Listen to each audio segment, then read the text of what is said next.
Ancient China, Part 1. China is huge. You just have to look at a map to realize how far its immense territory extends. Wow! It's like almost half a continent. True, it's really big. It's so big.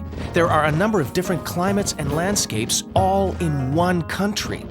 China is a world in itself with dense jungles, vast deserts, insurmountable mountains, fertile prairies, dense marshes, and frozen plains. Brr!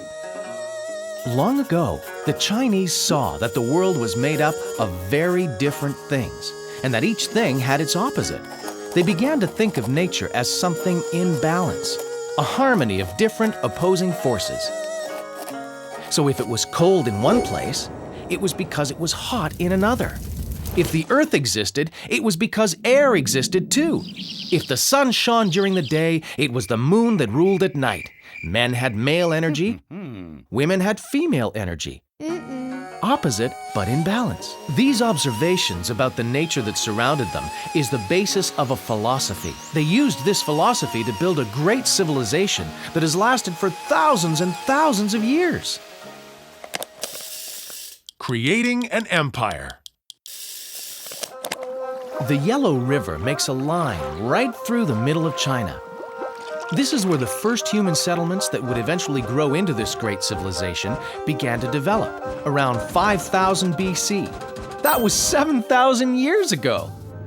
The settlements grew and developed, and eventually, around 1500 BC, they all became dominated by a ruling family called the Shang. Because the rulers were all from the same family, we call it a dynasty. The Shang dynasty ruled for over 700 years. Then, the Shang dynasty was replaced by the Zhou dynasty. But after them, several families wanted the job, and for a while it was everyone against everyone. This was called the Era of Warring States, which lasted until 221 BC, when a new dynasty of warrior rulers managed to unify the country and establish an empire that gave China its name, the Qin. Qin Shi Huang proclaimed himself emperor, the first in all of China's history. He was so powerful, people thought he was the son of heaven who possessed magical powers. And no one was allowed to argue with him. I disagree. Yikes! But the Lord of all men wasn't allowed to play, sing, or even laugh. He always had to stand up, and his movements were supposed to be very slow. Qin Shi Huang did a lot to make China into one empire. He built roads and canals so people could move about and trade with each other. He made sure everyone started using the same money, the same calendar, and even the same kind of writing, and imposed a system of laws. But there were people who didn't like Qin Shi Huang. They got very angry, and at one point, 460 wise men representing them began to oppose the emperor's measures. Qin Shi Huang did not hesitate in condemning them to death. Later, all the books by China's wise men were burnt in huge bonfires. If there's one thing that history teaches us, it's that someone who has limitless power is not someone you want angry at you. The Great Wall. Qin Shi Huang had to worry about more than just putting down revolutions. The empire was frequently being raided by invaders from the north. Qin Shi Huang wanted to keep them out. But how? His plan was simple. He would build a huge wall all along the border of his empire. Building the Great Wall of China would be one of the largest construction projects in human history. Construction of the wall was started during Qin Shi Huang's reign, but it was carried out in various stages, and construction lasted over 2,000 years.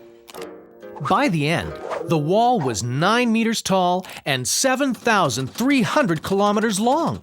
That's as long as all of South America. The wall winds through valleys, mountains, and deserts, and connects together over 25,000 watchtowers. Building the wall involved a superhuman effort.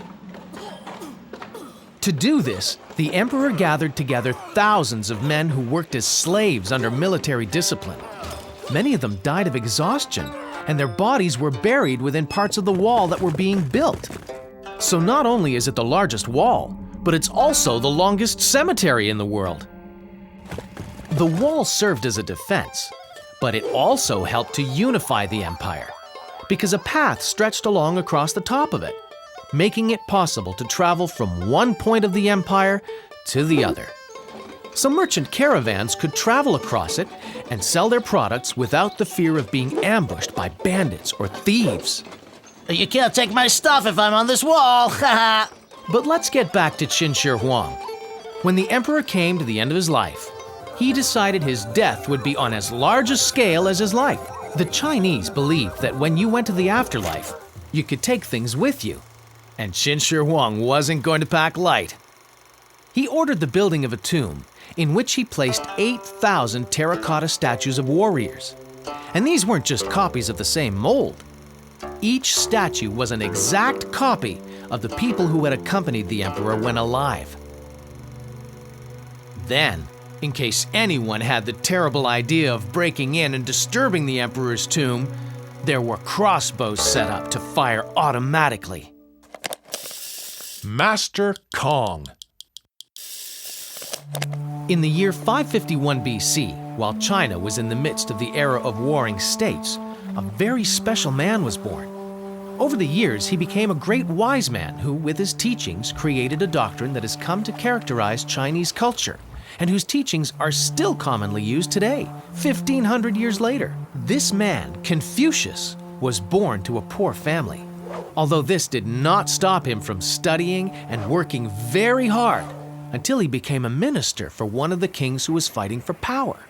But one day, tired of so much violence, betrayal, and deceit, Confucius abandoned his post as minister and dedicated himself to walking from one kingdom to another to share his wisdom. Confucius preached 8 basic virtues: respect for others, tolerance, forgiveness, fidelity, devotion, confidence, duty, and the cult of ancestors. These 8 virtues are the ones a person should follow to be good and upright. The popularity of his teaching grew, but it wasn't until 350 years later that it was popular all across China. This happened during the Han Dynasty. By that time, Confucius had become a legendary figure. His followers called him Master Kong, and his teachings served as a spiritual guide and were practiced like a religion. This doctrine was called Confucianism, and it was not the only one in ancient China. There was also Taoism and Buddhism. Each person had the right to freely choose and practice his or her own beliefs. The 3 were based on a search for inner harmony, which is in direct relationship with the harmony of nature.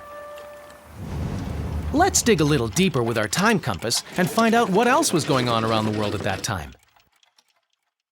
While Qin Shi Huang was proclaiming himself Emperor of China, let's see what was happening way over in Rome. Remember that it was the year 221 BC, and Rome was not yet an empire. What's more, at that time, it didn't even control all of Italy. In the year 221 BC, Rome was a republic and was governed by a group of illustrious people known as senators. 20 years later, in the year 201 BC, after conquering the powerful city of Carthage, Rome managed to extend its territory. But it was still a republic without an emperor. A few years later, in the year 51 BC, a great general named Julius Caesar managed to conquer the strategic lands of the Gauls and set into motion the formation of the Great Roman Empire. In the year 27 BC, his adopted son Octavius became Augustus, the first Roman emperor. Just like Qin Shi Huang in China? Yes, except that it was almost 200 years later. Come with me now to see what's coming up in the second part of this exciting civilization. The Chinese were really ingenious and invented all kinds of things like gunpowder, kites, the printing press, porcelain, but perhaps the world's most exciting discovery was made by worms. That's right, worms. You see, 5,000 years ago, the Chinese discovered that each one of us, just before becoming butterflies, makes a cocoon by rolling up a single, very fine thread. The Chinese wove this thread into silk. This wonderful material became prized all over the world, and everyone wanted some. The Chinese and their silk would become famous throughout the world.